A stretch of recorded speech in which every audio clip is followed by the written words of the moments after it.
हीरा हूं वो इतिहास का जिसे समझा सभी ने पर्ण था। मैं एक कौरव योद्धा हूं, नाम मेरा विकर्ण था।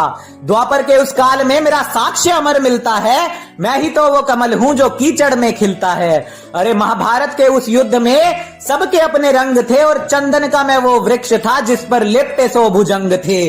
अरे कौरवों से होके भी पवित्र मेरा मर्म था। सभी के लिए प्रेम भाव था, किया आजीवन सदकर्म था। द्युत सभा की गाथा आज अनकही सुनाता हूँ। धर्म क्या अधर्म क्या भान मैं कराता हूँ। कुल वधु के अपमान का हुआ एक कृत्य निंदनीय था, पर उस कथा का आरंभ द्युत नहीं, उस कथा का आरंभ राजसूय था। अरे 14 वर्ष पश्चात होगा प्रचंड महायुद्ध, ऐसा नक्षत्रों का लग्न था।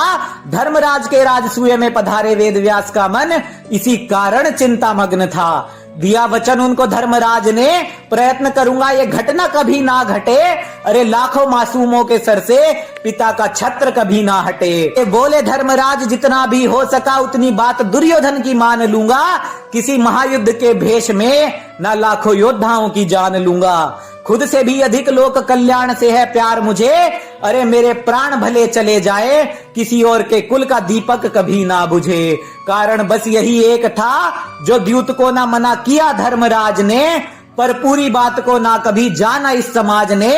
द्युत का आरोप धर्मराज पर लगा दिया, जो कुछ भी सत्य था तुमको मैंने बता दिया। अरे खुद को हारे जब धर्मराज, धरा दासों का वेश था। दास धर्म की खातिर पत्नी को लगाया दाव पर, क्योंकि ऐसा भ्राता दुर्योधन का आदेश था। अरे मैं तो था अनजान की उस सभा में अनर्थ हो जाएगा। वचन और धर्म निभाएंगे धर्मराज और कुछ नीच लोगों का जमीर सो जाएगा। सब हार कर भ्राता युधिष्ठिर ने भीषण अपमान झेला था, पर इससे भी ना संतुष्ट हुए और अंगराज ने दांव एक और खेला था।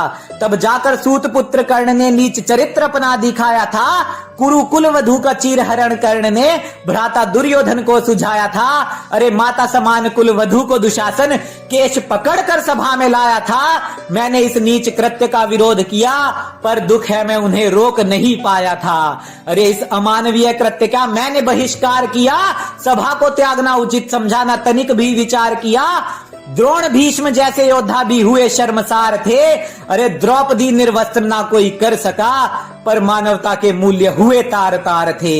गुरु द्रोण और पितामह भी फूट फूट कर रोए थे।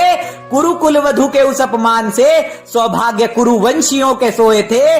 पाप का साक्षी बनने की सजा सभी ने पाई थी। धृतराष्ट्र पुत्रों के वध की सौगंध भ्राता भीम ने फिर खाई थी। सौगंध से बंधे भ्राता भीम के हाथों मैं भी काल की गोद में सोया था। अरे मैं वो ही विकर्ण हूँ जिसकी मृत्यु पर पवन पुत्र भी फूट फूट कर रोया था। अरे मेरे छोटे से जीवन से बस ले लो एक सीख तुम, नारी के दोषियों को कभी मत दो प्राणों की भीख तुम। दुष्कर्मियों को पहले फांसी हो सुनवाई उसके बाद हो, और निर्भया और चैत्रा जैसे मासूमों के साथ ना कोई जघन्य अपराध हो, ना कोई जघन्य अपराध हो।